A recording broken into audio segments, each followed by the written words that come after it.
Hello, my friends. This is Adli Abouzeedan, Dr. Adli Abouzeedan, in a new episode on the PSAM TV International channel, uh, where we're going to discuss certain important aspects of the PSAM project. And sometimes we discuss things which is, or reflect on things which are of importance to us. But this episode, which is episode number 18, and today is the 10th of June 2019. I will be talking about some of the challenges that are facing the development of our project and yeah, how we can face them. And the project is going very well. People are interested in a lot of things that we are doing, and I'm dedicating almost all my free time that is available to me for developing the network and spreading the Ilahinic philosophy among people.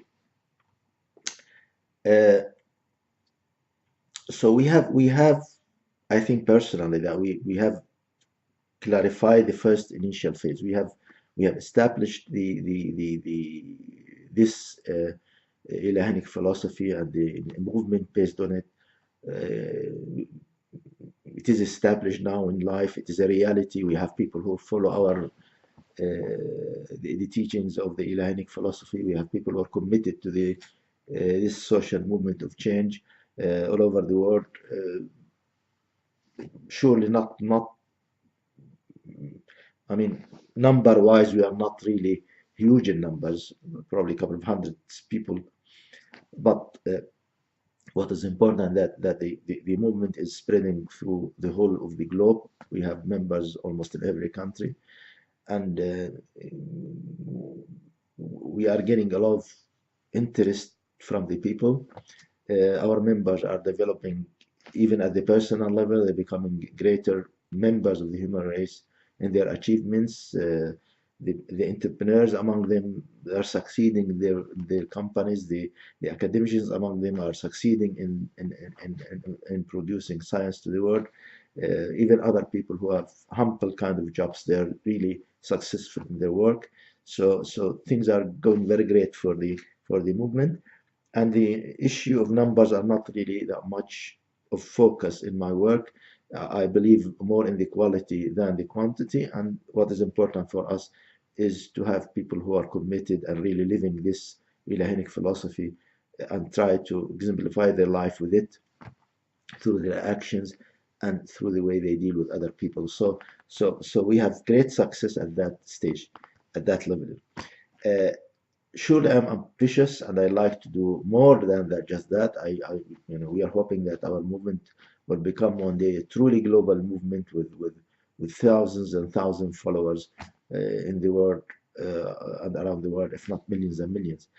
Uh, so uh, the thinking is that in the coming years, so from 2013, the date of the establishment of the movement, the 12th of July, up to 2000, end of 2018 to beginning of 2019, the purpose was really to kind of spread the knowledge about the Hellenic philosophy and the PSMA network existence to the people, and establish a kind of groundwork where we can launch the movement out of it. And we have done, I think we have done, we have now tools for that. We have our journals. We have a Swedish journal, which is called PSAM Posten. Has gone very well. We have launched an international journal, which is called PSAM Gazette, and it's getting to the members, and we are now in the third edition. We have launched TV stations. We have the PSAM TV Arabic for the Arab audience, and we have the PSAM TV International for the English-speaking people, and we're going to launch a couple of other YouTube stations as the abilities and the facilities and the competences become more available to us. So the second stage, which started at the beginning of 2019, is really to spread that knowledge about the Ilahanic philosophy into the audience of the world, the global audience of the world,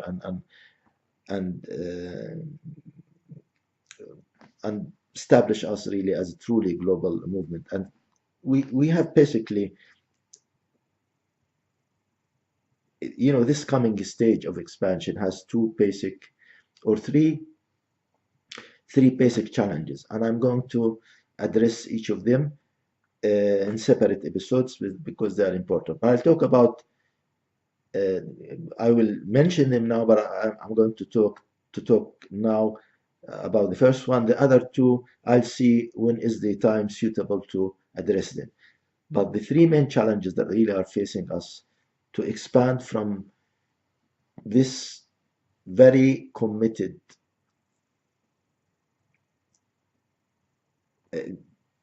network, the PSAM network,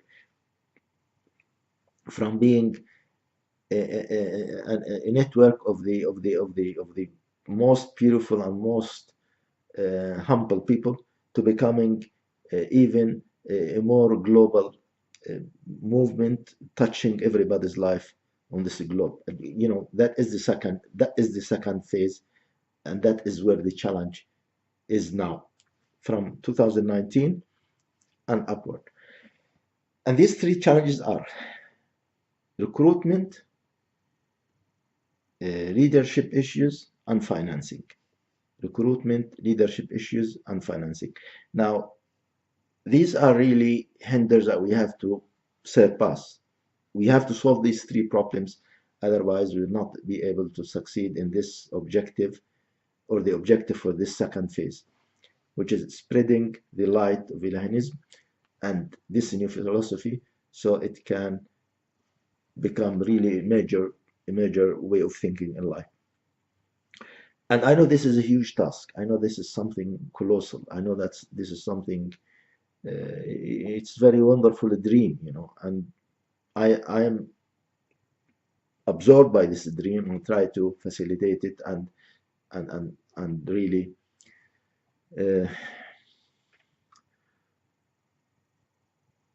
see it as a reality. But I'm not only a dreamer. I am a dreamer. I'm a person who believes in huge tasks in life, but also I'm I'm very realistic. I know that this potential do exist within the members of the network now, and I know there is a need in the world for a new way of thinking around the kind of problems that are facing humanity.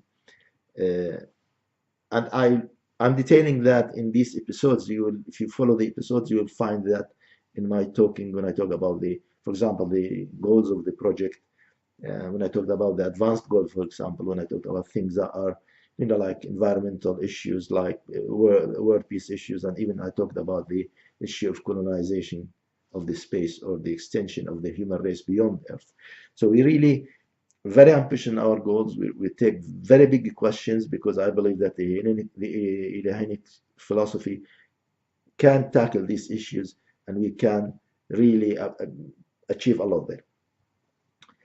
But that needs for us to go into this second phase. We need to be far more larger in size in our network, but that should be done at the same time. We are at the same time we care.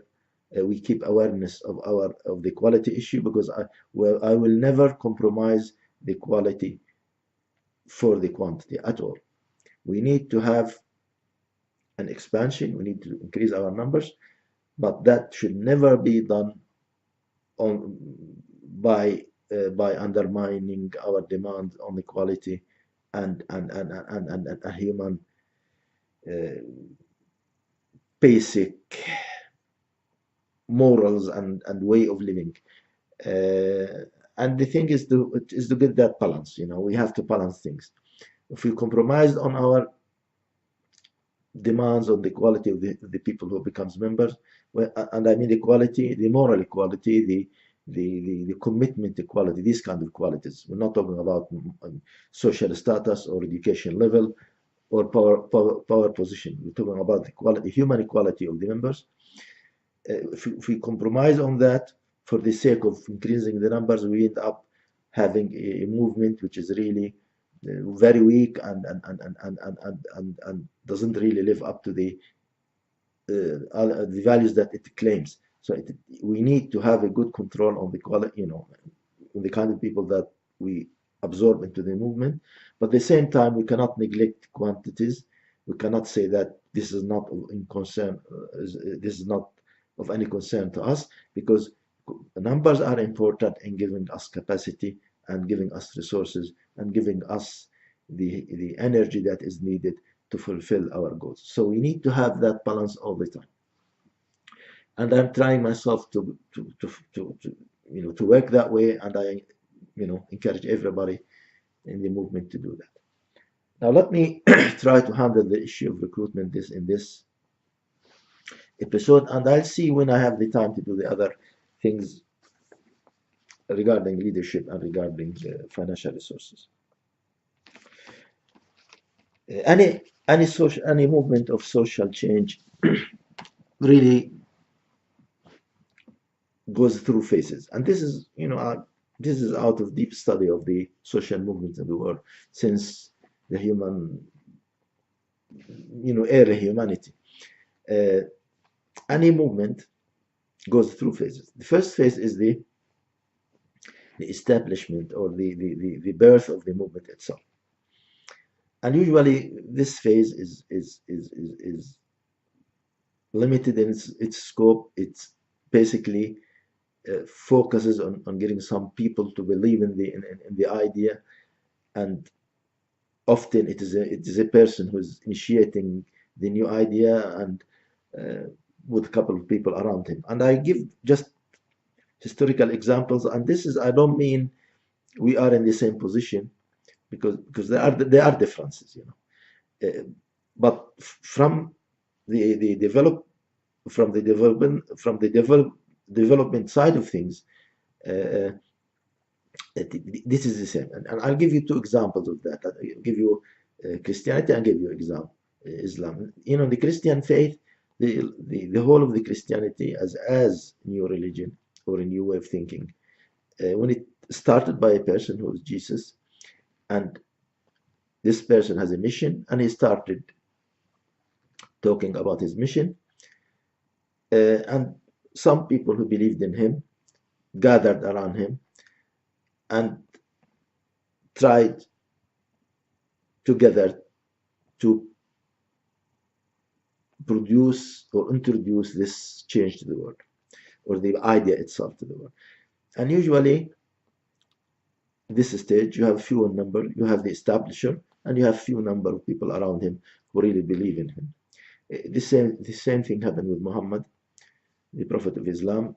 He came with the message. There was a few people around him at the beginning. I'm not saying this because I want to compare myself to those great prophets. That's not at all the purpose of this discussion. Is just to tell you how movement develop. And the same thing with the non-religious movement.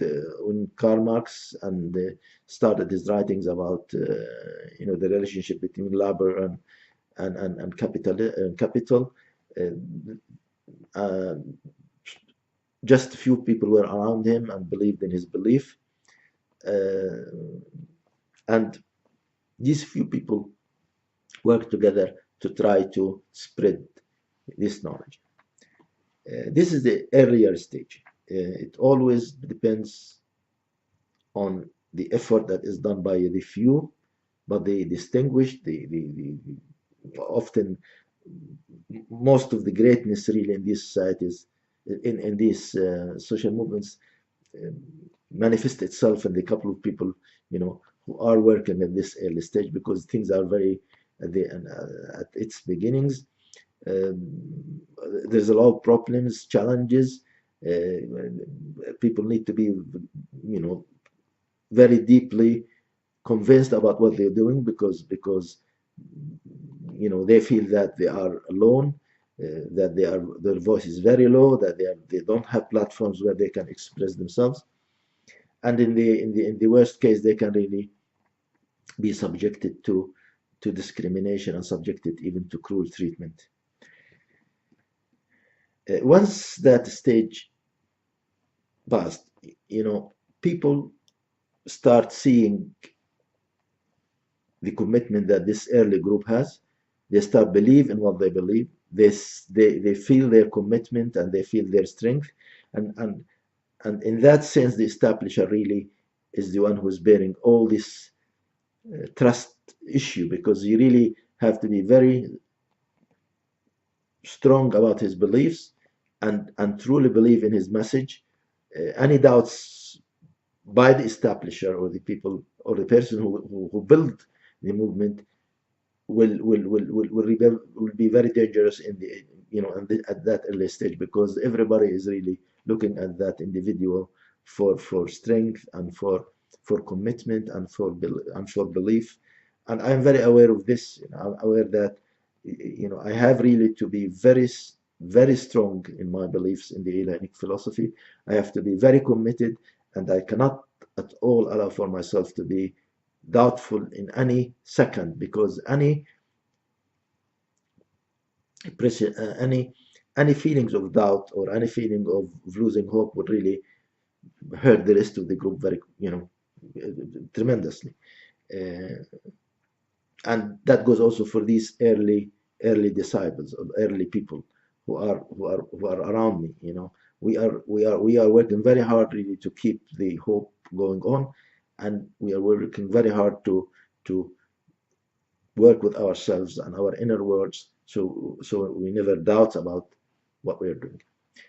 That is the first stage. The second stage is that when the people see that commitment from this early group or from this small group, they start believing in the message, and then the message spreads to other places and to other areas and to other people.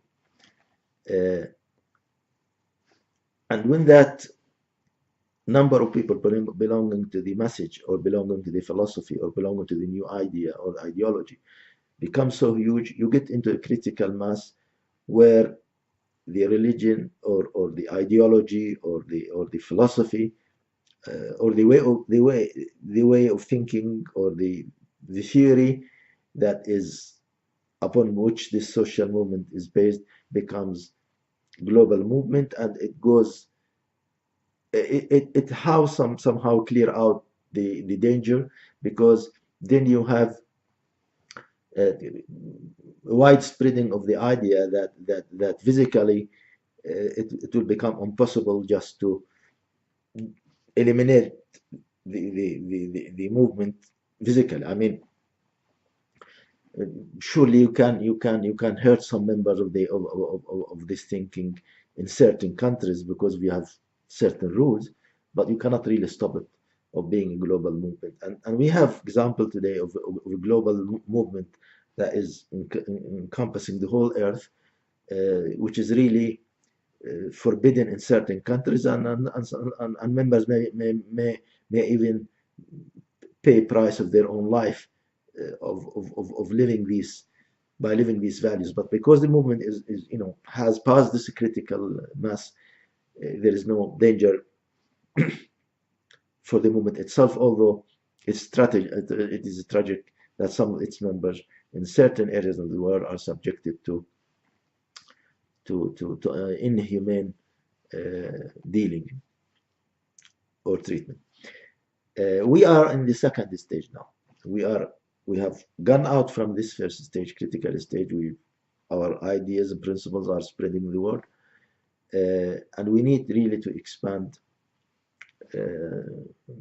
as much as we can, so that we get into this critical mass, which will establish Ilahinism as the new ideology in the 21st century, which is able to help in solving the world's problems I'm not claiming that it is the only thing which does exist uh, on the world arena, uh, that is trying to help in solving humanity's problem. But I claim that is the most promising philosophy. It's the most practical philosophy that really truly can change the world through changing the individual attitude about the way we are living, about our principles, our morals, the way we see things. And I stand fast with this claim. We are not better than other ideologies or philosophies that exist in the world today, but we are more efficient because we deal with the issue in a completely different way. We try to change the human attitude itself, and by changing the human attitude through the 5 core values, we change the way people in, relate to each other and the way they deal with each other. So recruitment now is becoming a very, very important issue. It is an issue that we should really work very hard with. And to be frank with you, in the early stages of the movement history, I was a little bit keen on that issue. I was not that much encouraging because I wanted to build at least some capacity in the network. We wanted some people really to be living in this philosophy for some time, so they can, so we have some people that we can rely on when the movement start to expand, in large numbers. And we have achieved that. We have now elements or members in our network who are really committed in different parts of the world. And I know that we can bear an expansion. We have the capacity now to take in large numbers of members because we have people who have been committed for a long time now and who are really willing to do their work in expanding Ilahinism in the world. And that's why I'm talking about recruitment at this stage. And that will be our focus in the coming years, because that is one of the things, that is where these 3 issues become very important in the second stage: the recruitment, the leadership, and the financial resources, or resources in general. And that is why I'm saying to everybody who become a new member, or to every Ilahin, or to anybody who is already in the network, who have been in the network, that I encourage you really to do good effort in the recruitment process. It is very important for us to get involved in that. And I'm going to, in this episode, to give you some quick advices about how we can do it. And I'll talk about some tools that we are developing also, management tool that we are developing, so that you can be more effective in your recruitment effort. First of all, it is very important in the recruitment process is to be systematic, which means simply that you start your recruitment activity once you became an Ilahin or a member of this network. Then you should start thinking of what is the next stage in your development within the project. You will be developing yourself through the readings that you're doing, because there is a material that people inside the network are working with, and I'm doing more of that. I'm producing more material for this purpose. So you'll be developing your own self and your own knowledge, but at the same time you will be engaged in this recruitment activities. And to be successful in that, you have to be focused. You start with the people who know you very well. It's very hard. It's very easy to convince people to get involved in commercial activities or in business by just showing them the benefit, the financial benefit of getting engaged in that. It's very hard to convince people of the benefit of coming into a new philosophical movement or social change movement, because the direct benefits are not there, at least in money wise. There are benefits more at the psychological and the spiritual level and the conscious level of the individual, but these materialistic gains, they don't come with the attachment to the Ilahinic movement. They come indirectly. What the Ilahinic philosophy do is that they change your attitude to life, the way you function in life, and make you a more effective person. It how somehow unify your universe, your inner world, and give you strength, and that's why you can succeed. And this is witnessed. I mean, I know people who joined this movement, and they at the beginning they really had they were very confused. They had a lot of goals that are colliding with each other, but the Ilahinic philosophy helped them to gather themselves and unite their inner universe, and they succeeded very well. So you will get a benefit, even financial benefit and materialistic benefit, as you change as a human being. But it's not like doing business. It's not like that you become an Ilahin and then next day or after a month you have $1 million in your account. That's not the way Ilahinism functions. So it is important for you when you make recruitment efforts is to think of people who really trust you and trust your judgment and have true confidence in you. And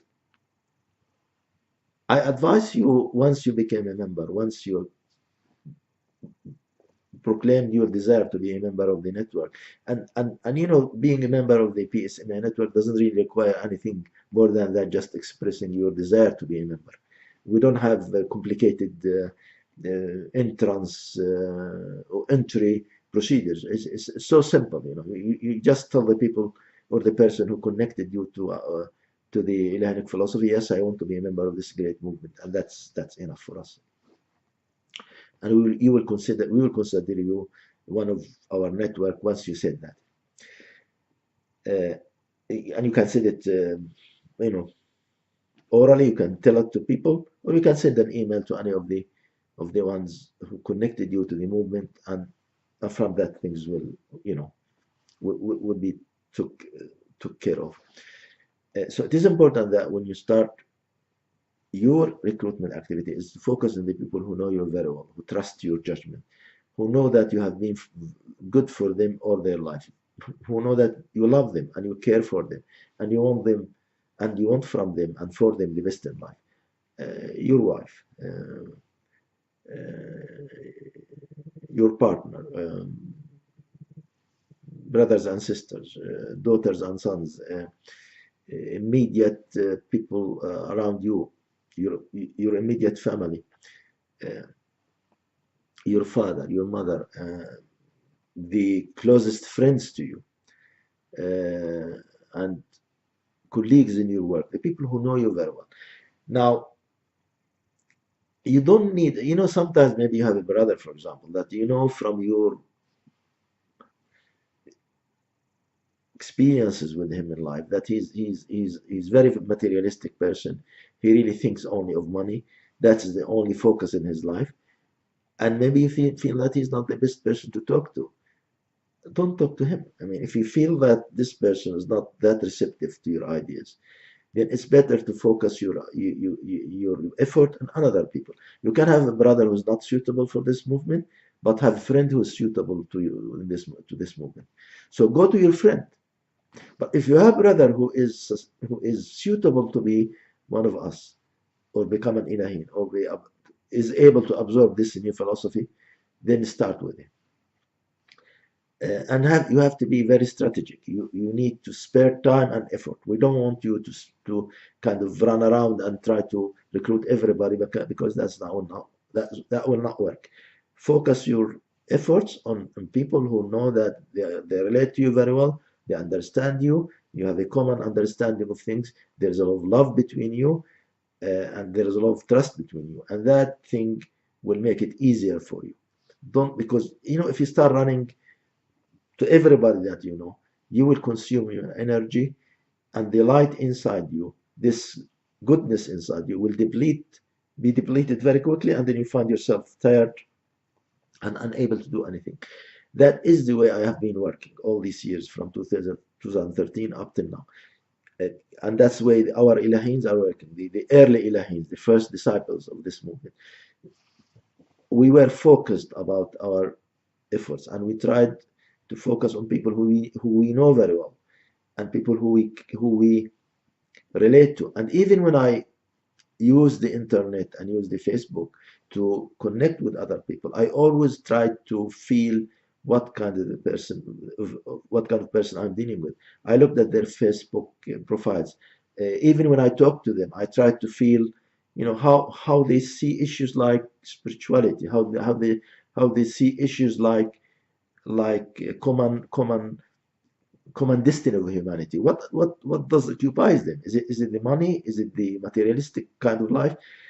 And sometimes people do that and express it clearly and says that, oh, all I want is money in life, and that's what focus, that's where my focus is.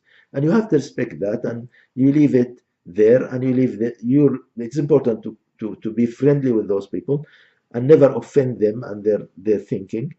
And probably after a couple of years, you can come back to the same person after he has developed in life and understood that money is not everything, and you can discuss that thing with him. So don't try. It's very important to be humble to the people, very lovable to the people.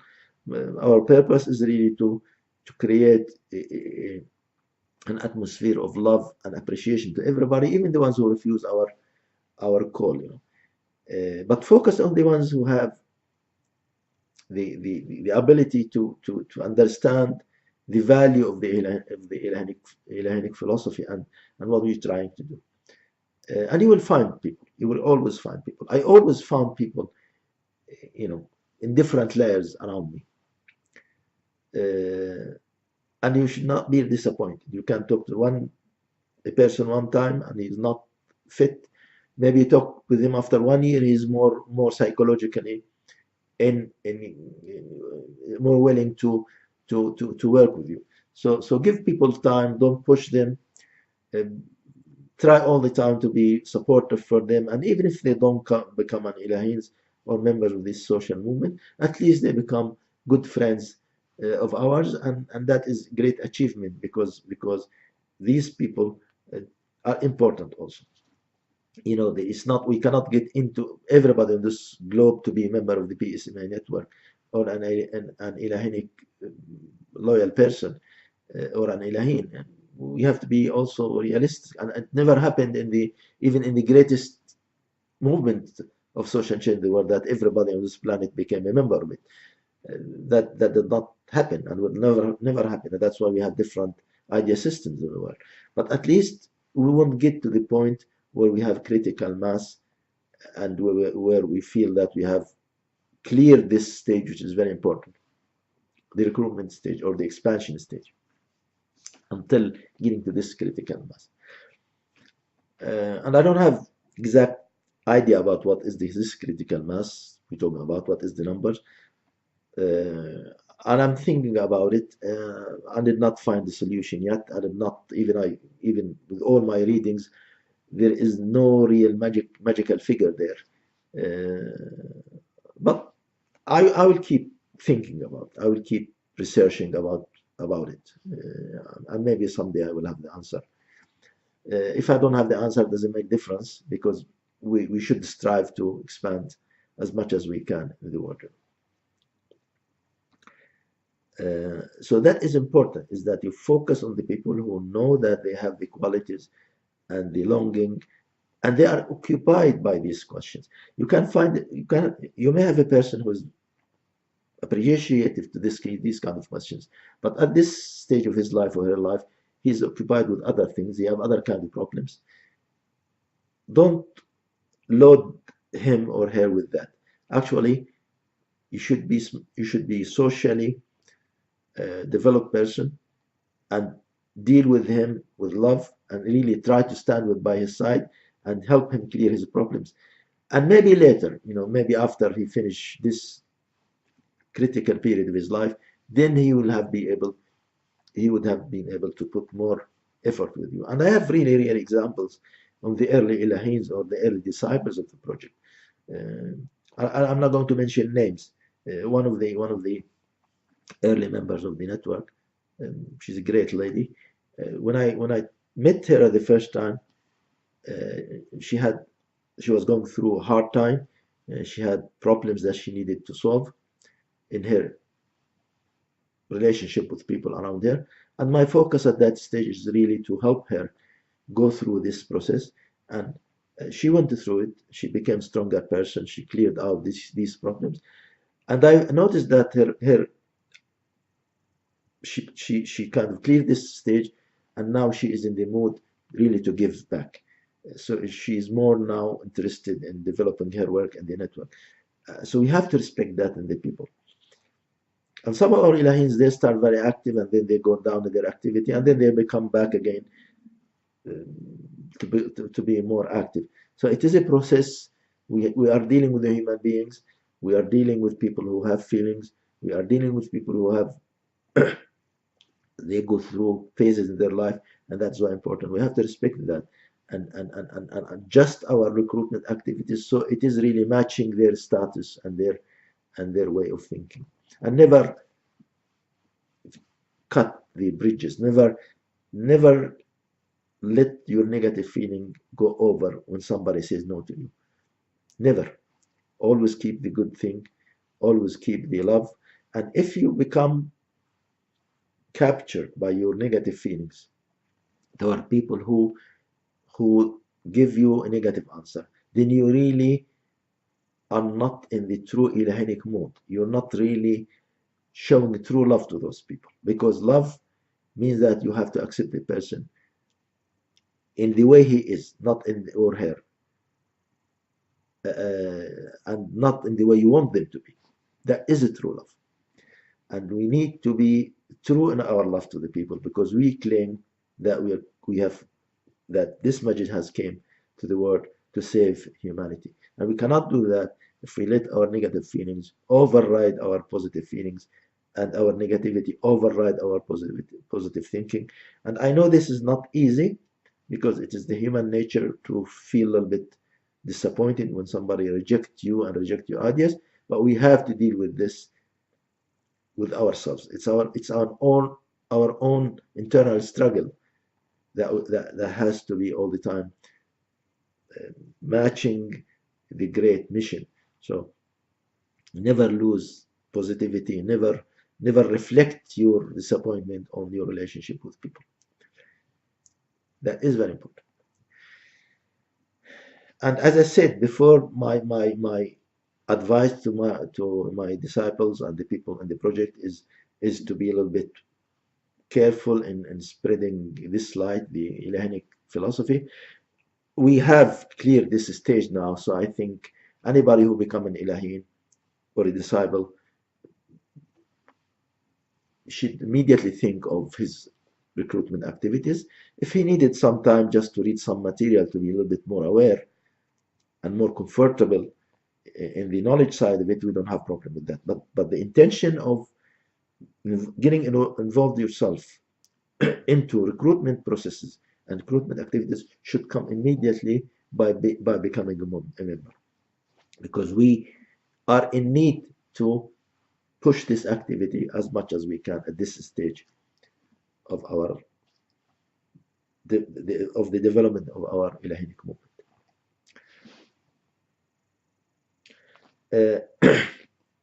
The other thing with recruitment, which is very important, is that you really have to be scientific in your approach to recruitment.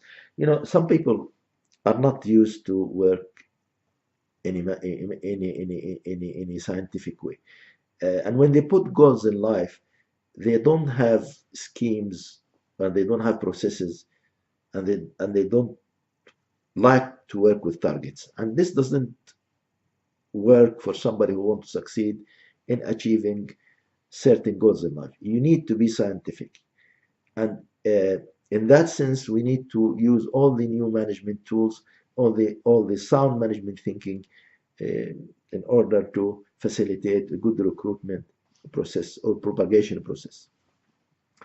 And within the PSMA network and leadership, we're trying all the time to help our members in creating such tools so that they can do good work. So I developed a sheet, and I'll be sending it to everybody,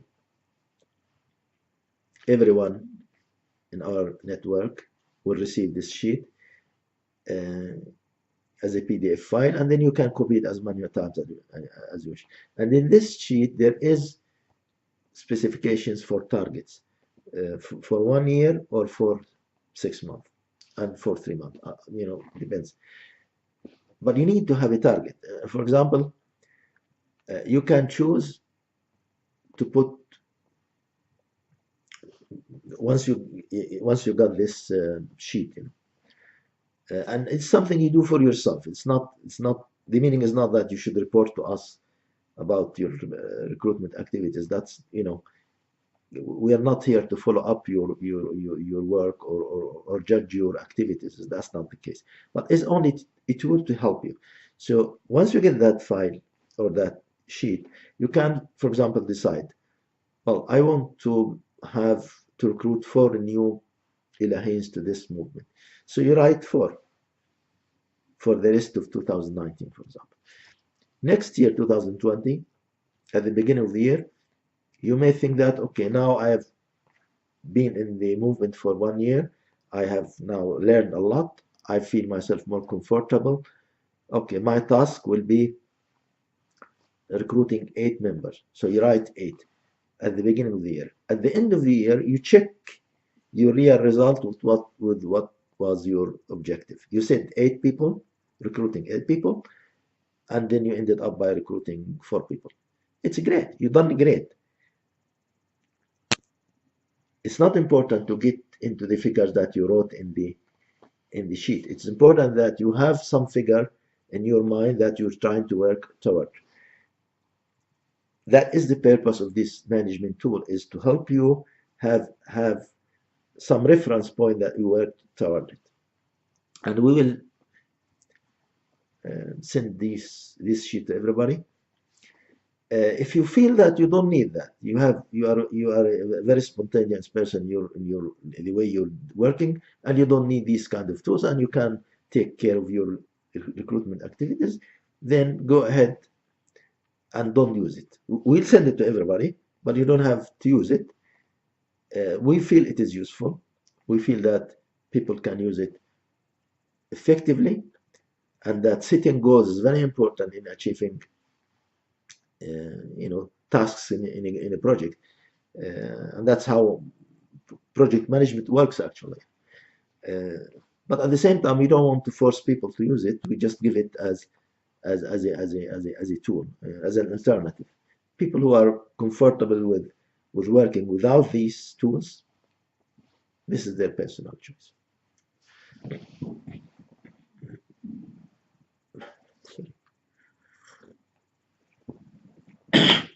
So the 2 issues regarding recruitment is that you really have to focus on the people who are more susceptible to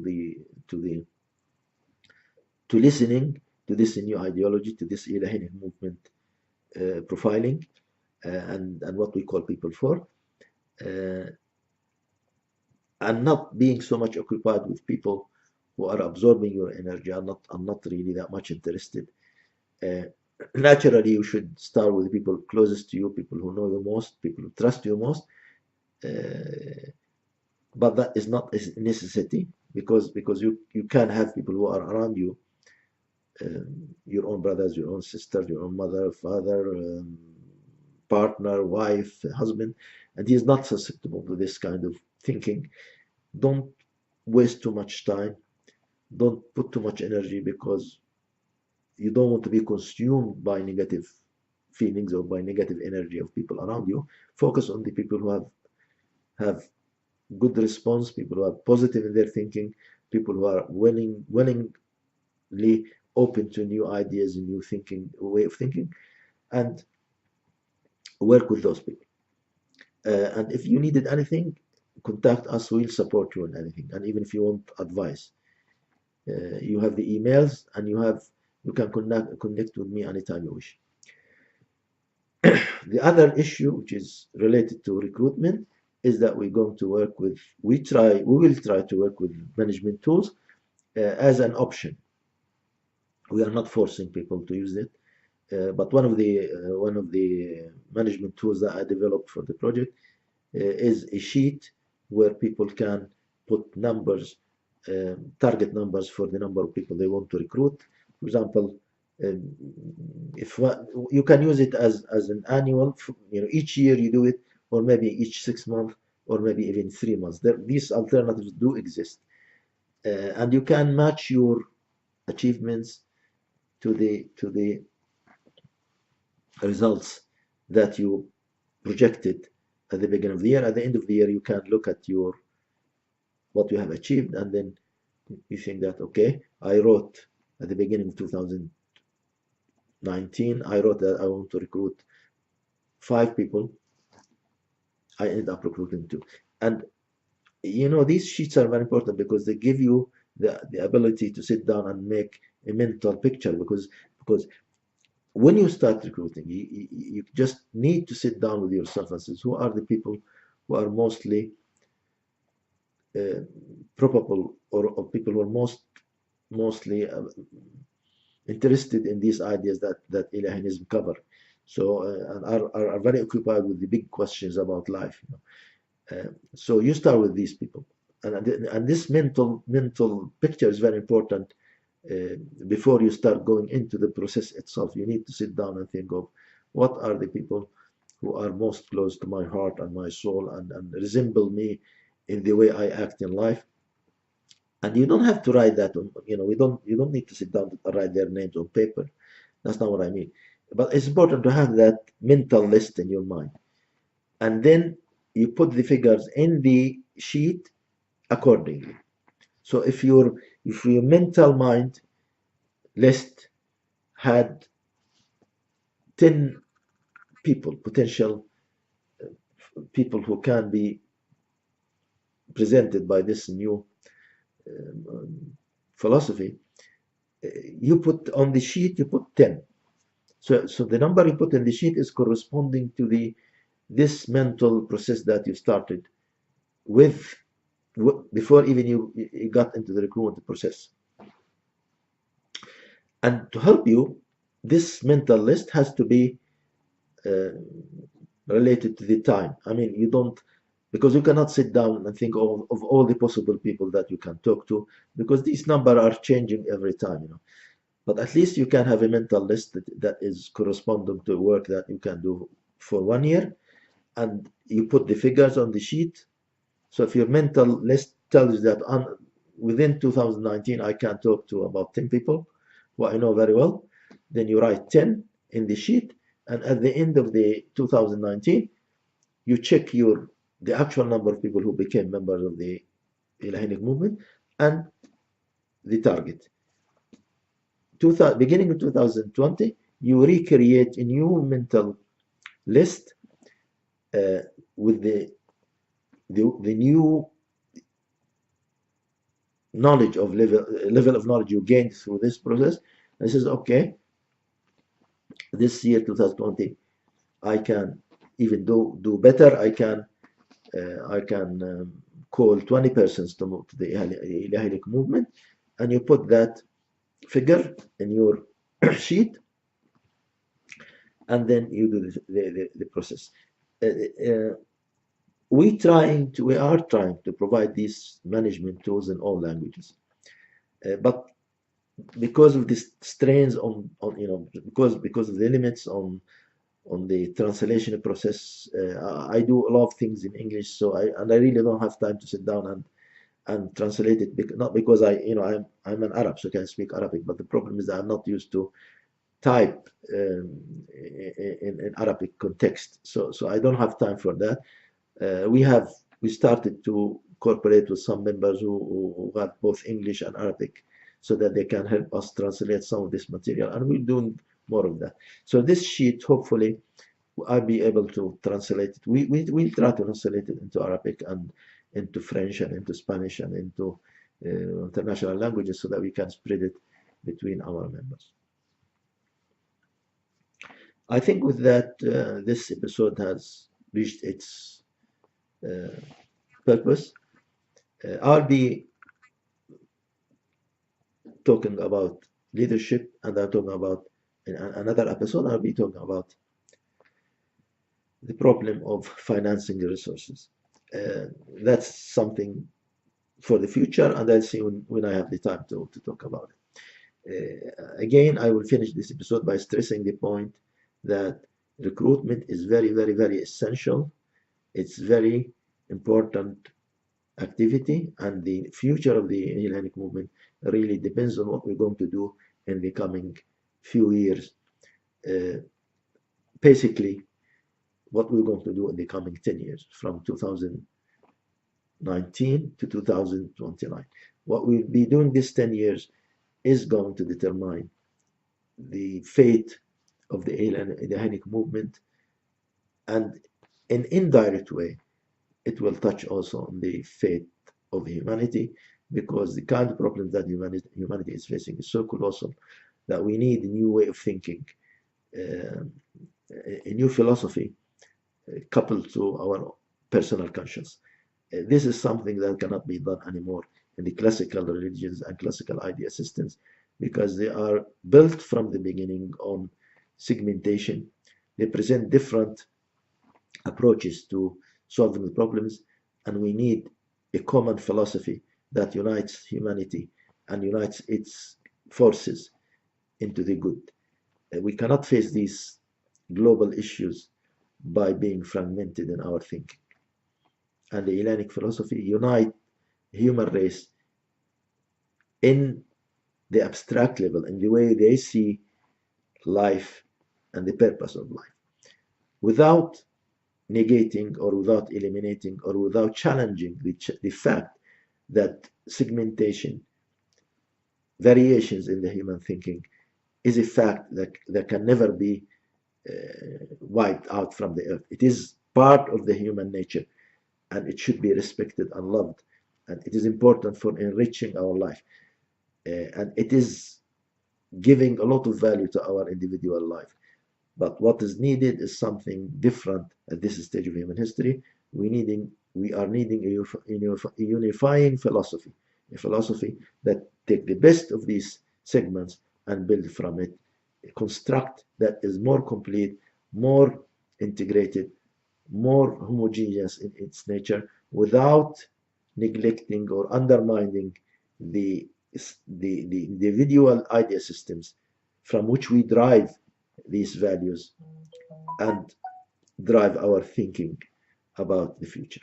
With this, I say to everybody on this earth, I greet you with love and peace, and I leave every Ilahin on this earth with great greetings, wishing love and peace for everybody, for every Ilahin, for every human soul.